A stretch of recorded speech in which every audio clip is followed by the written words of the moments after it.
Hello বন্ধুরা, তোমরা সবাই কেমন আছো? আশা করি সবাই ভালো আছো। সর্বানন্দ মিনি কিচেনে সবাইকে স্বাগত। তো আজ আমি একটা রেসিপি নিয়ে এসেছি, সেটা হচ্ছে নারকেলের পুরি। তো সেটা বানানোর পরে প্রথমে ময়দা, পরিমাণ মতো নুন, পরিমাণ মতো চিনি, তারপরে একটু তেল দিয়ে ভালো করে একটুখানি মাখিয়ে নেবেন। তারপরে জল দিয়ে ভালো করে একটুখানি মাখিয়ে নেবেন। বাস মাখানো হয়ে গেলে 5-10 মিনিটের পরে একটুখানি চাপা দিয়ে রেখে দেবেন, যাতে চিনিটা নুনটা একটু ভালো করে মিশে যায়। তারপরে নারকেলটাকে কুড়ে নেবেন। আমি একে একে করে সবগুলোই কুড়ে নিলাম। তারপরে কুড়া হয়ে গেছে, এই দেখুন পরিমাণ মতন চিনি দিয়ে দিলাম, দিয়ে ভালো করে একটুখানি চামচের সাহায্যে একটু মাখিয়ে নিলাম।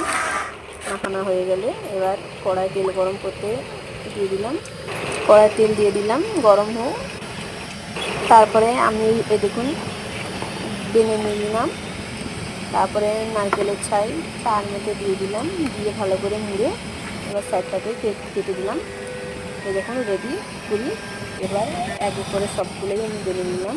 এই দেখুন এবার তেল গরম হয়ে গেছে, একটু একটু করে দিয়ে ভেজে নেব।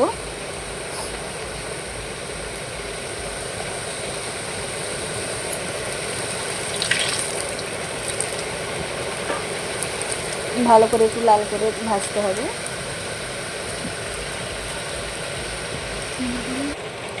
এই দেখুন হয়ে গেছে ভাজা।